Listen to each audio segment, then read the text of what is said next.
you are familiar with sciatica to some degree, I imagine, right? You've done this once or twice.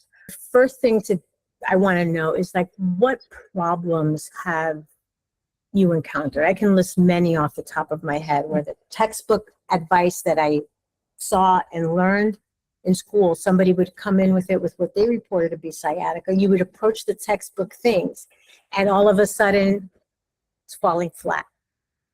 I was no more clear. The diagnosis seems really muddy.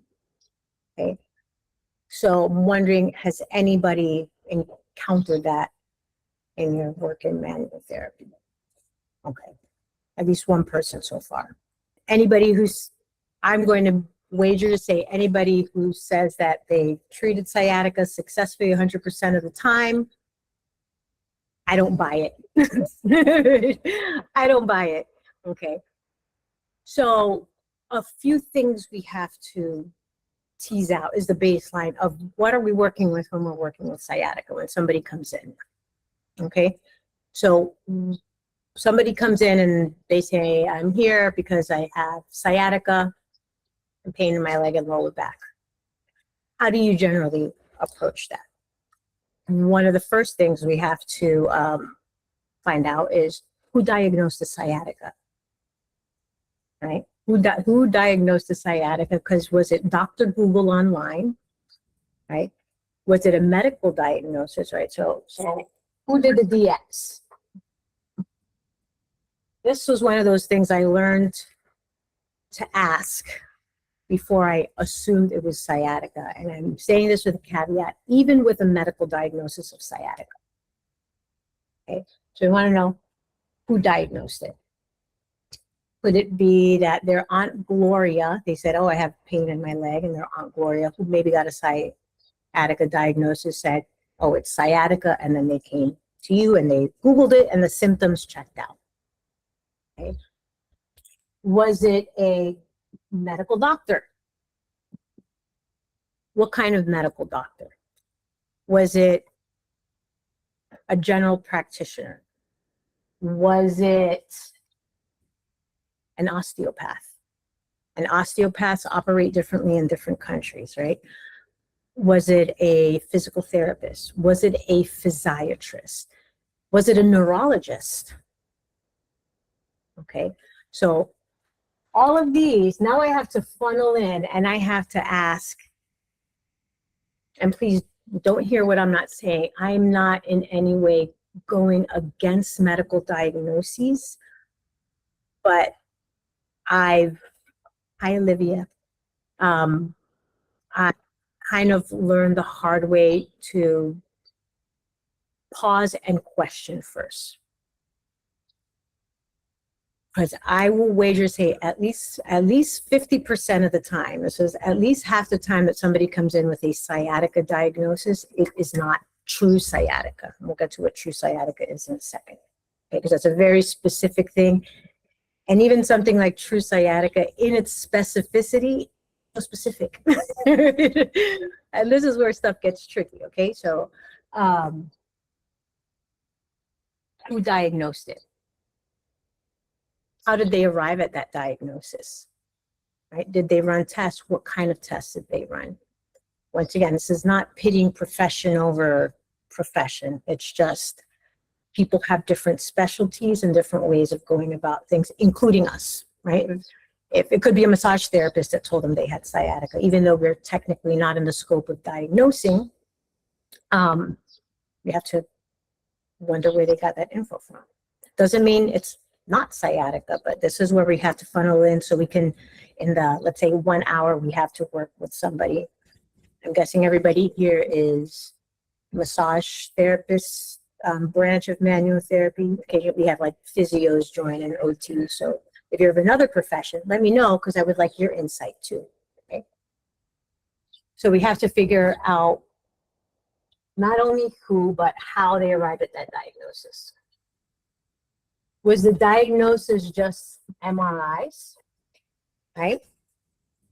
Did they run orthopedic tests, right? More so what kind? So who diagnosed it, how did they diagnose it, and most importantly, like how long ago was it diagnosed? We'll get to that, why that's so important in a second. Okay. Last bit of info that's going to be really helpful in our beginning, like clues of how we might want to approach this as massage therapists. Because here's another thing, again, I've learned this the hard way. Most people didn't share the mistakes with me. And I was like, wait a minute, I was not told that this could happen. I was told that I do this for sciatica and it helps. But when I did this for sciatica, it got way worse. So what happened here? Okay, and what I want to share with you is how to approach it as safely as possible. Okay, so these are the things we want to establish first. And then we want to know what they've done for it so far, right? So what treatments have they tried? And more so, if they found it helpful. Okay. Baseline. Now, when we ask what treatment have they tried and if they found it helpful, this is going to give us clues as to what we might want to continue doing or not. One thing I won't do is more of what they haven't found helpful already. Okay, makes sense? So here's kind of the pecking order. So let's say they have an MRI. So let's first define true sciatica. Textbook sciatica, let me share this again here. Okay, textbook sciatica, here is the sciatic nerve. It is a radiculopathy, so caused by something at the nerve root, usually a herniated disc, right? Herniated disc, or what's classified as an HNP. See that in like MRIs, herniated nucleus pulposus. All right. That's the first thing. Anything that is mechanically compressing, you see these anatomy guys are everywhere. These are showing in the neck, right? And you see these little blobs, right? That's the herniated disc in question. Right? That is actually pressing on a nerve root that is annoying the rest of the nerve on the way down. Now, it's not just the compression. A lot of that can produce a certain kind of discomfort. What can really irritate the area is when there is a slight, let me see here. If I zoom in here, a slight rupture in the disc. It's what they call a chemical herniation. So right here, when this jelly stuff starts oozing out of the herniated disc, and this is very common, these chemicals can actually interact, right, with this ganglion and cause an inflammation. So it really, really annoys the nerve. That chemical irritation, and it's like a centimeter or two into the nerve root. It's not like the chemical travels all the way down, but what that starts to do is it can hypersensitize the nerve all the way here. Okay, so the nerve gets really sensitive, and this is when people start to get these prickly feelings. It can cause muscles to tighten around it, which further squeeze on the nerve. And that's form of true sciatica, number one. Other things that can cause it are other types of spinal compression, like stenosis. For instance, if somebody has arthritis, when the bone becomes inflamed, starts pressing on where the spinal cord is, that can cause symptoms of radiculopathy. Other things that can do this, a cyst, a tumor, bone spurs, okay? So already under the umbrella of true sciatica, we have very different things that could be going on that we may or may not be able to help to some degree. Now, one thing we can always help with as massage therapists, I can't rub somebody and make the herniation go away, but we can help with pain a lot. Okay. Now, the most common cause of a true sciatica like this is the herniated disc, which is very, very common. But here's the plot twist. And here's where this question of how long ago this happened comes into play. Because true sciatica, especially in most cases, and especially in cases of herniated discs, resolves in about 12 weeks. with like 85, 90% of cases in about 12 weeks. Hi, Alexandra. Okay. Here's what's funny about the MRI piece. Well, all of this information we're taking in, but we're just taking it as information. We're not building our house on it yet, because there's an interesting piece of research. So now, for a herniated disc to be true sciatica, okay, and notice there are many, many directions that this disc can herniate in, right? This is one direction where it comes posterior a bit. It has to actually be compressing on that nerve, and it has to herniate enough that it's tripping the wire. Somebody can have an MRI and a herniation can be showing up, but it doesn't mean, it doesn't mean like that herniation is always pressing on that nerve. That nerve's not being pressed. The chances of that being the cause of that particular type of back pain, which can be general, and this is why we have to kind of start dialing in on the trademark characteristics of true sciatica to understand what we're working with, okay, and how we can help them manage expectations. Studies have shown, plenty of them, that many, if not most, herniations are asymptomatic. So you could be having one right now, you can have one right now and have no idea.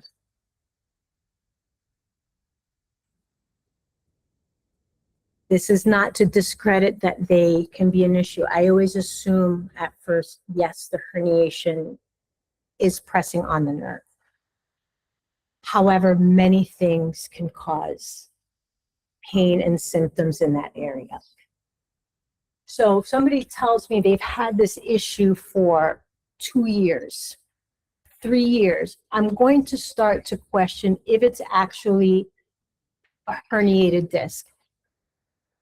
Because most herniated discs resolve within about, and this is on the worst case scenario, resolve in about 8 months, even with no intervention. Okay, it just gets reabsorbed by the body, and the body does what it does to get rid of that tissue that's no longer intact. Okay. When that happens, the herniate, like that little piece, because the disc itself is cartilage, there's just gonna be a little bit less of a disc there. That has nothing to do with pain because it's not innervated at all.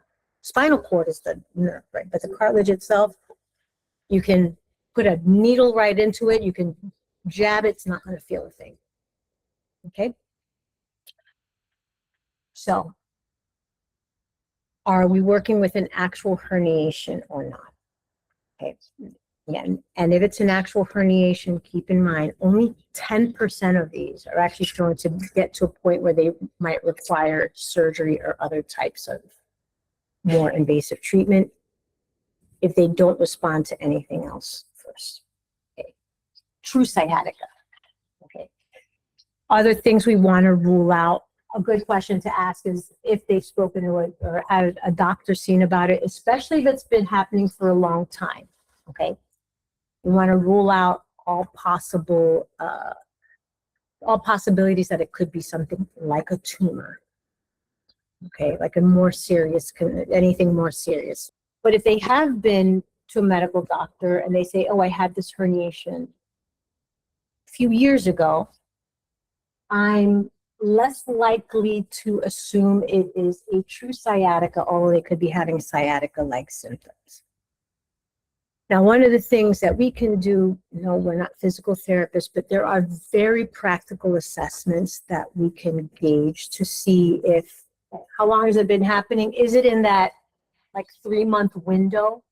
Okay, is it in that 3-month window? And yes, it can be really, really annoying in the meantime, is go through a few movement assessments. Okay, so a good way to check. So a lot of herniations, we want to see which way makes it worse. So doing a slow assessment, and this is what a lot of PT is, it's called a McKenzie method. It can be alleviating or exacerbating in either direction. Okay, we don't have MRI machines, we don't have X-ray eyes, and even in doing this as massage therapists, I have to state over and over, we're not diagnosing. We're just trying to get a probability of what we're working with so we can approach it better. Okay, so having somebody lean back. Okay, in cases of herniated discs, oddly, that can feel very alleviating, right? So flexion can be more annoying for some people because of how it moves the herniation on the nerve. Okay, it's a posterior herniation. Leaning this way is kind of gonna like take the pressure off. If it's something like stenosis, right, or a narrowing out of the foramen itself, usually leaning forward, right? And that could be for any reason. Does it need to be permanent? Sometimes it's due to another condition that can be more painful. Okay, this is also going to give us information to how we want to bolster somebody on the table. So, and my preface is also, even take what I'm saying with a grain of salt. This is like the textbook overview, but plenty of times things are not textbook. In a way, you kind of have to take the information, then set it aside, and not always, I don't want to use the word easy, but a logical way to go about it is find the alleviating positions for starters. And that's how you want to bolster and position somebody. If they come in with like sciatica from a stenosis, not automatically, oh, I'm going to position that one way or another. It's if they say this actually feels better on my back, there's ways that we can bolster. I have a little mock table I'll show you. And you have them, it seems counterintuitive, but also almost bolster so their body's bowed a little up. Okay, you can put pillows under the chest. Okay. If the other way is more comfortable, which plenty of times for herniations, this is more comfortable. This is why I'm saying it's, you'll find textbook information, but you gotta pain is not textbook usually. Okay? You put them in a position where they're most comfortable. Okay? And you let them know that starts to get uncomfortable to let you know, because there could be an irritation there, but in true sciatica, it's generally temporary. Okay. Now, other things that it could be that very much mimic sciatica that doesn't get talked about enough, and everybody's heard of piriformis syndrome. Here's a plot twist about that. Piriformis syndrome is rarely just the piriformis. So we can't even assume that's what somebody has. Okay. So I'm going to, where's my slide here? Show an example of what I mean. Of other things that are going on in this complicated little space. Okay. And then what can we do about it? Okay. So piriformis syndrome is a typical diagnosis that somebody gets, right? And what these two conditions share, the characteristics that they share, is they can both accompany lower back pain and produce pain down the back of the leg. Okay. And they can even occur together. Okay. And down the back of the leg, and sometimes even into the, big toes this way, into the big toe with sciatica. So piriformis syndrome is the assumption, and the piriformis gets blamed for everything, but as you can see, there's a lot of other things that could be going there.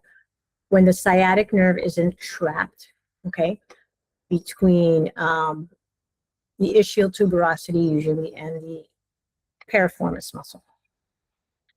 Rarely the case. So somebody might come in and say they have pain with a certain movement. This is also with sciatica, keeping in mind, tracking the movement that they're reporting discomfort with. As a massage therapist, I'm not sure what context you're in or how much time you have, but this can be done in a few minutes, right? Hey, I'm coming in, I have sciatica, or they think they have sciatica, or even piriformis syndrome for that matter. Who diagnose it? like what kind of doctor they were, how was it diagnosed, through tests, that's going to give us information too. How long ago and what have they tried, what is helpful. Your verification is to just, and you're going to map this also visually, even if you've never taken an assessment class before, show me exactly when it hurts. When you do what? Is it this? And where do you feel it? Is it this? Is it one thing that rarely gets looked at is trunk rotation also. Then tracking the leg movements. Stop presenting here. So a typical test for sciatica, many of you noticed already, straight leg raise test. Or even if they haven't done the test, if they do something like a stretch this way, whether it's sitting or standing, stretching down the back of the leg, that generally reproduces sciatic symptoms, which is like that numbness and tingling that people can feel. Usually don't want to do that. Not straight away. Okay, not straight away. And I mentioned that because oddly, some of you have been prescribed like stretching for it, or think that stretching is helpful. So they could just be irritating and continue. Once again, we're still speaking of just true sciatica, which I would say a good 75% of people that come in with it, it's not necessarily true sciatica, at least to us. Okay. Consider it, but this is what opens up options and can really help shift outcomes a lot. Okay. Piriformis syndrome usually doesn't hurt with that. Okay. And it's like that pain in the butt here, and it's so deep in there. However, there are a lot of other muscles that can be involved. It's usually not the sciatic nerve in that case, so there's other gluteal nerves that branch off of it. Okay, so when that typical piriformis treatment of having here and moving the leg here doesn't always get it, because that's not what's going on. Similarly, that can help stuff with sciatica symptoms up the chain. Okay. So taking a look at what else could be hiding in there. Let me pull up here. Got it. Okay. So here's the sciatic nerve. Up here we have the superior gluteal nerve, and even deeper in there, under these other lateral rotators like the gemellus and the obturator, quadratus femoris, in there is the inferior gluteal nerve that kind of branches up and down here. Okay. There's also the pudendal nerve and the cluneal nerves, which those of you in the online DNM course, is a whole module on this. Okay, these are the superficial nerves in the skin, right? Posterior femoral cutaneous nerves. Most of the time, that's what's irritated. Okay. And most of the time, if you approach it from the level of the skin before just, rubbing muscles around it and things like that, that deeper cutaneous nerve attaches into the deeper sciatic nerve. So moving the skin above it here, see my arts and crafts, here's the skin, right? The nerves in the skin doing different manipulations actually connect. This is a layer of muscle, that sciatic nerve that's running deeper in here. And it's a bit of a pulley system that can move in a way that helps it chill out. Okay, that can reduce the sensitivity. Make sense? So far? So a lot of people, their idea is like, oh, let me just start squeezing muscles around there. But if that's really sensitive, this is when it can become very irritated. Okay, whether or not it is true sciatica. But if we approach it here safely to calm it first, not compressive. So most people go in around here. So cutaneous branches, that's why we do the fascial techniques. Almost yes. Almost yes. So it's been attributed to fascia, but it's not fascia at all. It's just a nerve that we're manipulating. I'll give an example. So, and I used to think this once upon a time too about the fascia, because when you're moving skin here, right? Here's the skin, you're sliding over the fascia. There's no way that we can move it. What we're moving when we do this, in the fascia, what there are little tunnels, almost like, you know, sneakers, like how the sneakers have a canvas and then they have the little holes, right? Consider the sneaker your fascia. You're not changing the shape of the sneaker, but you're changing or you're mobilizing the nerve through that little tunnel. Okay, whether this tunnel is part of the problem, we can't say for sure. Sometimes it very much is, right? So, but many things would be. But what we are doing is we're moving this around to slide the nerve the whole length up of the leg. So when you're moving skin, and people attribute it to fascia, right?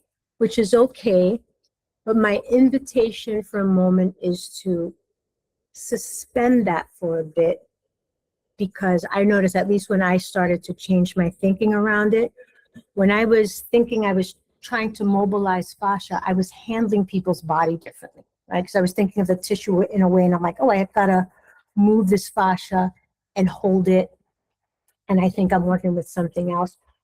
When I changed that understanding as like, basically I'm trying to put this nerve in a place where it's happier and has freer movement, my instances of irritating it went way down. I mean, way down to almost, I would say, it's knock on wood, it's been zero for a very long time. And this, I know there's different types of fascial approaches, some more gentle than others, but mechanically, that's not what's going on. So similar technique in some ways, right? There's other things we can do too to build on that. Manually, it looks like a very similar technique, but mechanically what's been found, and this is posted in the database too, if you, and I can direct you to where to look at this to verify it. Don't take my word for it. Okay, the study's been broken down. This is what's going on.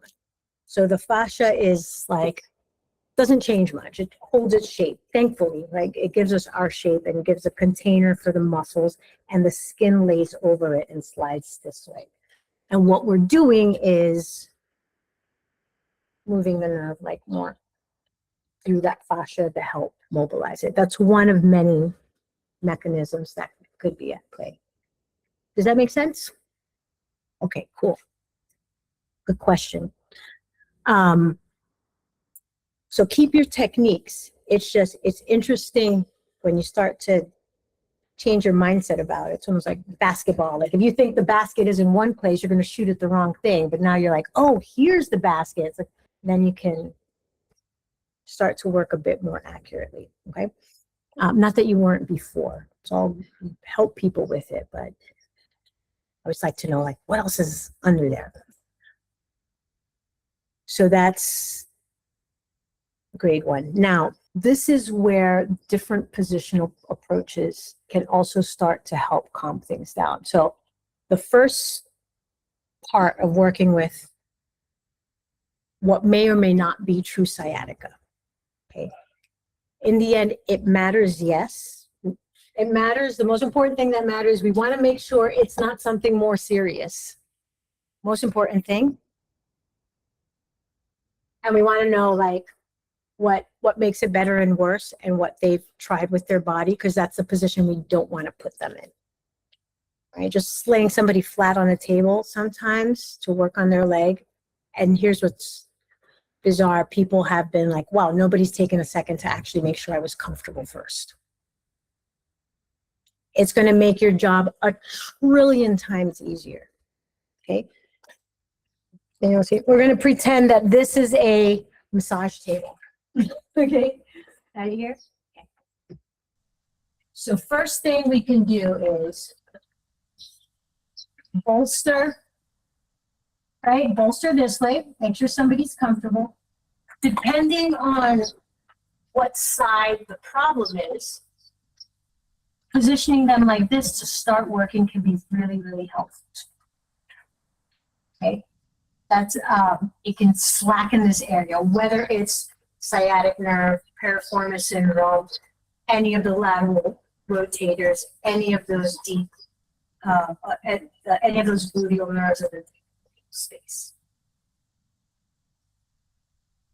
Putting them here. If that's not comfortable, and you might take 30 seconds, a minute to find it, is it rotating the leg in or out? Okay, so these are the things that textbooks don't show you. It'll show you do this for this. Half the time that falls flat because we're not even sure if that's what it is, or it could be multiple things. Okay. But take time to get them set up comfortably first. Here, you might need to have their leg off the table. Work with people like this, and you can put the stool under there to support it. Like a little bit. Turn the foot in. Do your online D&M courses for the positional stuff. Okay. Of course, proper draping and all that. For other people, this might be comfortable. So I've had, bear with me, let me grab my wedge here so I can show you. If you don't have a wedge, wedges are great to help position the leg, arch it up. This might be, let's pretend that this is longer here. This might be the comfortable position, right? And they're laying there. And then how flexible somebody can bring it. You can just use pillows, but have that supported. That's going to slacken the nerve in a different way, regardless of what's going on. If you think, so we want to understand the pathology, but it's not necessarily the most, here I am, okay. The most critical or important piece of it. So important things to know is how not to hurt them, but find the first most comfortable position by any means necessary. Okay. There's been times that I've only been able to work with people because their back was just uncomfortable. Like, oh, let's try to face up here. Oh, you can work low back from this position and mobilize the leg this way. You can have them laying here, hugging a pillow. Hugging a pillow with an arch because we don't, those rotational elements that we spoke about, not sure. It could be that they're arched up this way to help take pressure off the nerve, if that's what's happening. And you can also arch them pretty high.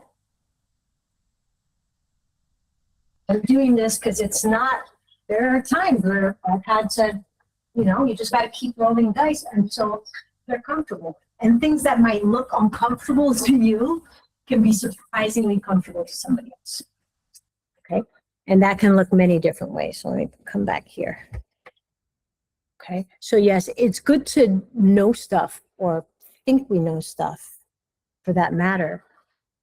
But sometimes we don't know. Sometimes none of this knows.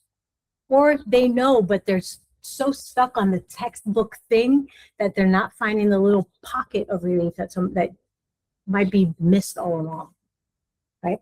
All of this could be correct. The diagnosis could be correct.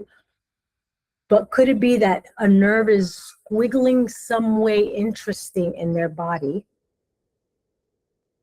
And that's why the textbook stuff isn't working, because they don't have a textbook layout. Okay. Maybe it's not even the sciatic nerve. It could be a cutaneous nerve. There is, what you were speaking about, Olivia, like those fascial approaches, okay? And I would even invite trying things, go through that like tangential movement, but hold it there. It's almost like doing cupping with your hands, twisting this way, twisting that way. You want to find what turns it off and doesn't aggravate it.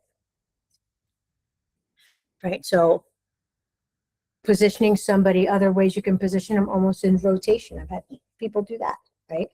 Sometimes, especially when it's something like piriformis syndrome or those deeper gluteal muscles, you can massage it all day long. And I know you found this, right? But it's not going to let go until you actually engage the leg. So here's another interesting thing to consider. And a lot of you have done this technique. I know I'm not telling you anything new here. What I want to offer is a new way of thinking of it. Okay. So the piriformis is really deep in there. right? Super, super deep in there. I'm sorry, you are never going to access it by putting an elbow in there. It's just not possible, right? There's a bunch of hamburgers sitting on top. Lots of stuff up there. Good luck getting in there. Okay? When people are doing that leg thing, good, because you're actually moving this around. So while the elbow is kind of usually stuck in there over the skin of the glute maximus, I'm going to say, they're not even on the glute maximus, we're on the skin over the glute maximus, and the skin is where all the action is in the nerves and the sensory nerves. When you do your passive range of movement of the leg, this thing that we all do, right, that thing going back and forth, cool, because you're passively sliding around the piriformis. Now, sometimes that isn't enough, lots of times too. So if you're having trouble with it, a little shortcut, and it's going to feel funny to the person on the table, you can do your hold. It shouldn't be too sore there, but the only way to even really get at it then, to wake it up, is to actually have them move their leg. They have to actively do it because it's so deep in there. It's so deep in there that you're just going to be fighting with it. All right, and it shouldn't be too painful. It should go from like little ranges of motion, and you can guide them because it's going to be, you try to do it now with your head down and try winch to your wipering your leg back and forth. Even to me, it's weird because it's not a movement we're used to doing. Okay. That also can help stuff further up here. Okay, sciatic stuff. There's another shortcut. If it feels worse while you're doing it, don't do that. Okay, don't do that. It might feel better if you turn them over this way, again, and have them mobilize. You can hold the back here and have them mobilize all this. Now, keep in mind, and this is where nerve land gets very cool once we understand here. Know that when they're moving, this is flossing gently. Okay. Only if this is a comfy position. If it's not, we're not going to do it there. We can go back into the side position that I showed you. Let me stop here. Okay. Into that side position that I showed you, where they're laying on the table this way and mobilizing the leg that way, whether it's passive or active. But if passive stuff is not working on alleviating something after about 10 or 15 minutes, do something else. And especially with working with a condition like this, another thing, everything is going to feel good on the table. It's going to feel great. And then once they stand up, after you've done that for about 60 minutes, after time they go, oh wait, I still feel it. Okay. So if they're coming for that particular problem, and you'll hear me say this in all kinds of classes, but let them know at the beginning you're going to want to stand them up because they're there for a problem. They're not there to relax. If somebody's just there to relax and chill, I wouldn't do this. But if they're saying, I want to check this thing, let them know I'm going to need to stand you up to make sure we're on the right track. That's the only way you're going to know. Otherwise, you're going to work your wonderful little hands off, and it's going to feel really good, but it's not going to get to where the snag is. Okay. Or it could be like, maybe it felt good on the table, but this happens plenty enough too. It's going to feel good, but once they stand up, and if you raise your hand if this has never happened to you before, feels good, but it didn't get the thing that they were coming for. So you have to reassess. Okay. Lets us know that we're on the right track. Any kind of rubbing you do is going to feel great. That's wonderful. But when we're solving puzzles, we want that feedback. We want their body and gravity. We want them to do the thing that bothers them. Okay. Some people say walking really helps. That's good information, because that shows me that mobilizing the nerve is helping move it, and that calms it down. Other people say it gets aggravated after a period of walking. That is also useful information, right? After how long? Are they not moving their hips? Is there something they could do in the middle of what I've had people do before? When you feel it get aggravated, starts to get tight, take a second, right? The thing that we know helps, take a second, widen your legs. Let me come this way. It's people. Widen your legs, and something might feel better than other. You're on the figuring out adventure of this. So people might say, it hurts when I do this. Notice my legs are together. That's going to hurt. But if they widen their legs, does that make it feel better? Okay. Creating little pockets there. The nerve's in a different spot. Stuff isn't as in, the medius isn't as engaged through the stable as it. Maybe that's where an irritation is, and that chills it out a bit. Okay. Does it feel better when you do this? Like that shopping cart side. The shopping carts that feel better. These are little ways that they can find relief if it gets irritated. Right? Bend over, and I do this. My back gets sore, and mobilize stuff there. Right? You want to help them find the movement that helps. In the cases of true sciatica, to help it feel better as it's recovering. And in those cases, that should take about 12 weeks. When it's longer than 12 weeks, that's when we wonder, what else could this be? Is it a work habit? Is it a lifestyle habit? Like, some people have it from sedentary lifestyle. And this is not, we're not like blaming them and saying you're sitting too long, but that's not necessarily always sciatica. And if that's what's causing it, that can be helped. They don't have to, PT can be very helpful. I very much recommend it. But if somebody has been doing PT, another thing we have to consider is, why hasn't it been helping? Because I know that we encounter plenty of those cases too. And it's not that PT doesn't help. PT is an amazing thing. But then I wonder, why isn't it helping in this case?